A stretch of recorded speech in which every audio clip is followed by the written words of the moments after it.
Hello everyone, welcome back to my channel. আবারও চলে এলাম একটা ছোট্ট রেসিপি নিয়ে। আজ আমি বানাবো বরবটির ভর্তা। বরবটির ভর্তা আমি কি করে বানালাম চলুন দেখা যাক। বরবটি তো সবাই নানান রকমভাবে তরকারি বানিয়ে খান, কিংবা পাঁচমিশালি তরকারিতেও বরবটি ব্যবহার করেন, কিন্তু আমি আজকে বরবটির ভর্তা বানাচ্ছি।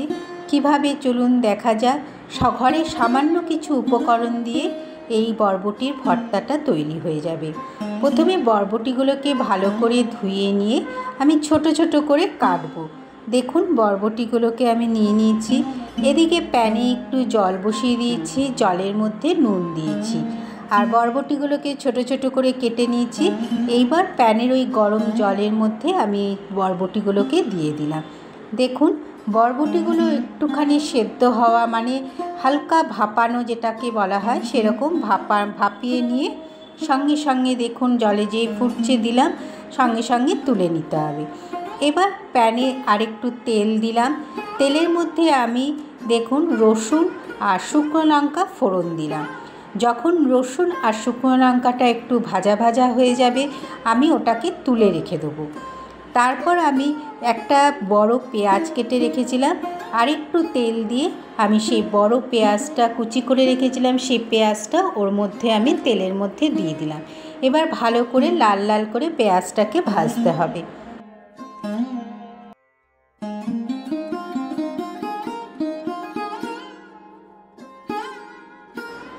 পেঁয়াজটা আমার একটু লাল লাল করে ভাজা হয়ে গেছে, আমি তুলে নেব। এবার প্যানের মধ্যে দেখুন, যেহেতু বরবটিগুলো গরম ছিল, আমি ঠান্ডা করে ফ্যানের তলায় দিয়ে ঠান্ডা করে নিয়েছিলাম বরবটিগুলোকে। এবার পেঁয়াজগুলো যে লাল লাল করে ভাজছি, সে লাল লাল করে ভাজা হয়ে গেলে আমি এবার তুলে রাখবো পেঁয়াজগুলোকে।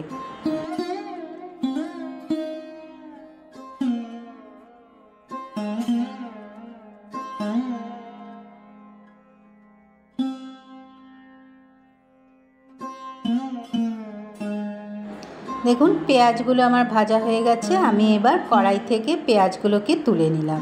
পেঁয়াজ রসুন শুকনো লঙ্কা যে ভেজে রেখেছিলাম, সেই ভাজাটা আমি একটা বাটির মধ্যে রেখে দিয়েছি। এবার একটা মিক্সিং জার নিলাম।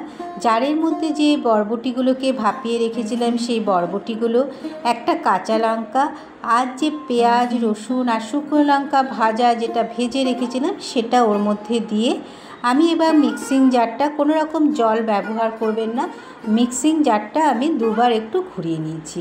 ঘুরিয়ে নিলে এরকম একটা পেস্ট তৈরি হবে। দেখুন পেস্টটা কীরকম তৈরি হয়েছে। এইবার আমি এদিকে কড়াইয়ে প্যান বসিয়ে দিয়েছি। প্যানের মধ্যে অবশ্যই সর্ষের তেলে রান্নাটা করবেন। তেল দিয়ে আমি একটু কালো জিরে ফোড়ন দিলাম। কালো জিরের যে ভাজা ভাজা গন্ধটা উঠে আসবে, আমি যে বেটে রেখেছি বরবটিগুলোকে, ওই বরবটি বাটাটা ওর মধ্যে দিয়ে দিলাম। এবার ভালো করে মেশাতে হবে।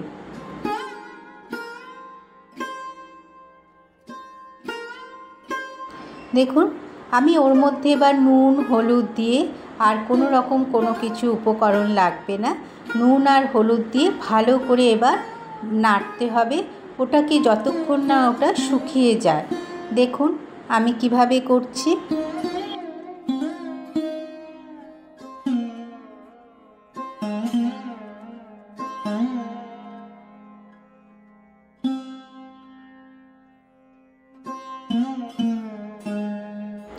আমার প্রায় হয়েই এসছে, অর্ধেক 50% হয়েই গেছে।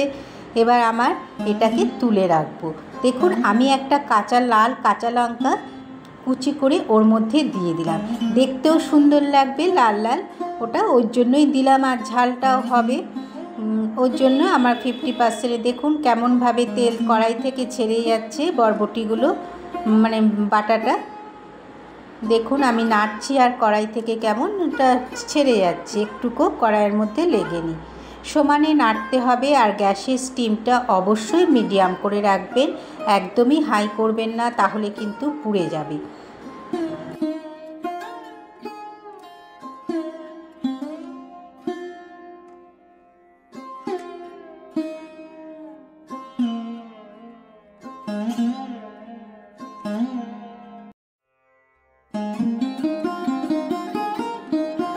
তাহলে দেখুন কেমন হয়েছে। পুরনো বন্ধুদের জানাই অনেক অনেক ভালোবাসা। নতুন বন্ধুরা যারা আমার চ্যানেলটাকে এখনও সাবস্ক্রাইব করনি, অবশ্যই সাবস্ক্রাইব করে আমার পাশে থেকো আর নোটিফিকেশান বেলটা অন করে দিও। যখনই কোনো ব্লগ বা রেসিপি দেবো তোমাদের কাছে আগেই পৌঁছে যাবে। তাহলে আমার এই ছোট্ট রেসিপিটা কেমন লাগলো অবশ্যই লাইক কমেন্ট করে জানাবেন। খেতে খুবই সুন্দর হয়েছিল। যারা বানাওনি আমি বলবো একবার বানিয়ে ট্রাই করে দেখতে পারো। গরম গরম ভাতের সাথে খুবই সুন্দর লাগবে দুপুরবেলা যদি সার্ভ করো। তাহলে আমার এই ছোট্ট রেসিপিটা কেমন লাগলো অবশ্যই লাইক কমেন্ট করে কিন্তু জানাবে। তাহলে আজ আসি বন্ধুরা, টাটা।